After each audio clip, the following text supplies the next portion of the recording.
আলহামদুলিল্লাহ শিশুকে আল্লাহ পাক মাশায়েখ বানাইছেন, সুলতান বানাই দিয়েছেন। কে দিয়েছেন? আমার আল্লাহ। হযরত মাওলানা সুলতানুল ওয়াইজিন আইয়ুবী সাহেবের কাছে এই 5টা গুণ বিদ্যমান আছে। আপনারা কি মনে করেন? দোয়া করি আমাদের সুলতানুল ওয়াইজিনের জন্য। আর উনি এই ফুলটা যেই বাগানে তৈরি হয়েছে সেই বাগানের মালিক কিন্তু আমার মিতা, আমার পাশে বসা হযরত মাওলানা খালেদ সাইফুল্লাহ আইয়ুবী হাফিজাহুল্লাহ তাআলা। ওনার বয়ান যখন শুরু হয় তিনি বাংলাদেশে শিশু বক্তা নামে পরিচিত ছিলেন। তখন থেকে আমি ওনার সাথে পরিচিত। আলহামদুলিল্লাহ শিশুকে আল্লাহ পাক মাশায়েখ বানাইছেন, সুলতান বানাই দিয়েছেন। কে দিয়েছেন? আমার আল্লাহ। এই কবুলিয়ত তিনি কেমন করে পাইলেন?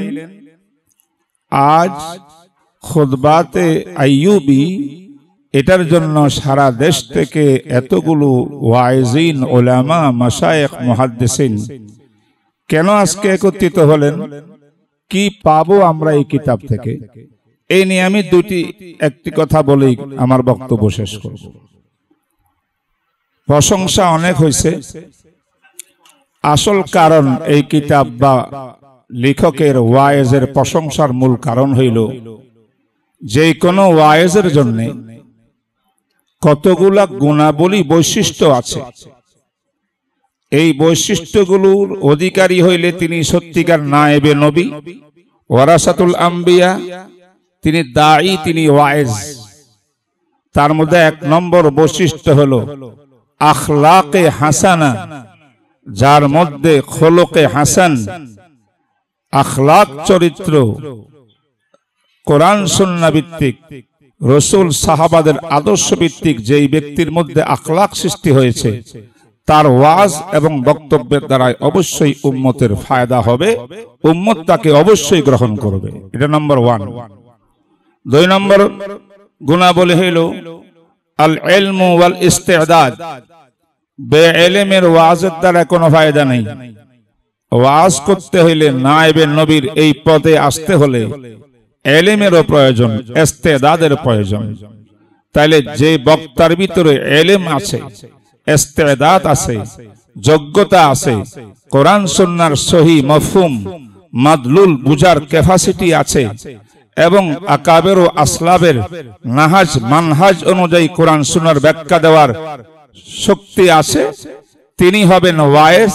সে ওয়াইজ হবে সফল কাম, সে ওয়াজ হবে নবীওয়ালা কাজ। এইটা হবে নায়েবে নবীর দায়িত্ব পালন।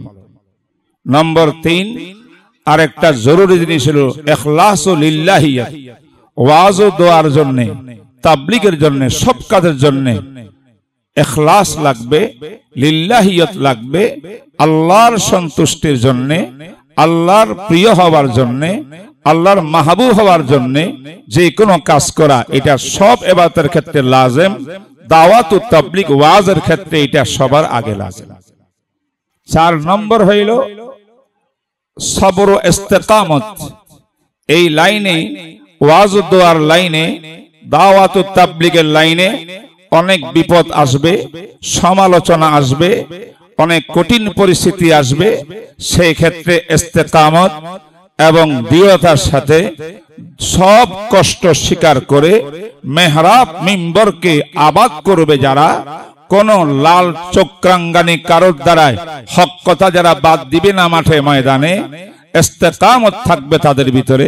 এটা হলো 4 নম্বর শর্ত একজন ওয়াইজ সত্যিকারের আল্লাহওয়ালা হওয়ার জন্য, বান্দার কাছে মাহবুব হওয়ার জন্য। এই 4টি গুণাবলীর পাশাপাশি আরেকটা গুণাবলী হইল যে ওয়াজ আর দোয়াকে, এই কাজকে টাকার বিনিময় না করা, দুনিয়ার বিনিময় না করা। দুনিয়া পিছে পিছে আসবে যখন আসার প্রয়োজন হবে, আল্লাহ যখন দিবে, কিন্তু লা আসআলুকুম মিন আজরিন, কোন আজর তলব করা এটা মকসুদ হবে না।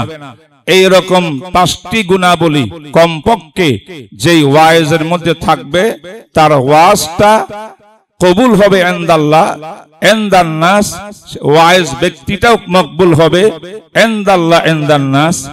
আমি আমার ক্ষুদ্র মালুমাতে মনে করি হযরত মাওলানা সুলতানুল ওয়াইজিন আইয়ুবী সাহেবের কাছে এই 5টা গুণ বিদ্যমান আছে। আপনারা কি মনে করেন? এই কারণে আজকে এই কিতাব মুখোন্মোচন জন্য, মডেল উন্মোচনের জন্য আমরা এখানে একত্রিত হয়েছি। মুরব্বীরা দোয়া করছেন, অন্তর দিয়ে দিল দিয়ে দোয়া করব এই কিতাব যেন 1 খণ্ডে না ইনশাআল্লাহ 30 খণ্ডে ইনশাআল্লাহ ছাপানো হয়। 2 নম্বর পরামর্শ হবে, আমার এই ওয়াইজদের ওয়াজের মধ্যে, অনেক ওয়াজের মধ্যে কিন্তু যায়িফ মওযু আকওয়াল কথা হাদিস আসে। আমাদের এই বইয়ের মধ্যে, আইয়ুবী সাহেবের বইয়ের মধ্যে এমন কোন জিনিস নাই। দোয়া করি আমাদের সুলতানুল ওয়াইজিনের জন্য। আর উনি এই ফুলটা যেই বাগানে তৈয়ার হয়েছে সেই বাগানের মালিক কিন্তু আমার মিতা, আমার পাশে বসা। আমরা এক শেখের মুরিদ, এক শেখের খলিফা, আমরা পীর ভাই শাহ আবরারুল হক সাহেব রহমতুল্লাহ আলাই কুদ্দুসা সিররুহু, ওনার পরতু ছায়ার মাধ্যমে আজ মিজানুর রহমান চৌধুরী সাহেব দেওয়ানার পীর সাহেব হয়েছেন। ওনার দরবারে শত শত ওয়াইজিন উলামায়ে কেরামের বীর জমতেছে। ওনার ফয়জে আল্লাহ পাক এদেরকে আলোকিত করতেছেন। আল্লাহ পাক আরো বেশি তৌফিক দান করুন। ওয়া মা তৌফিক ইল্লা বিল্লাহ।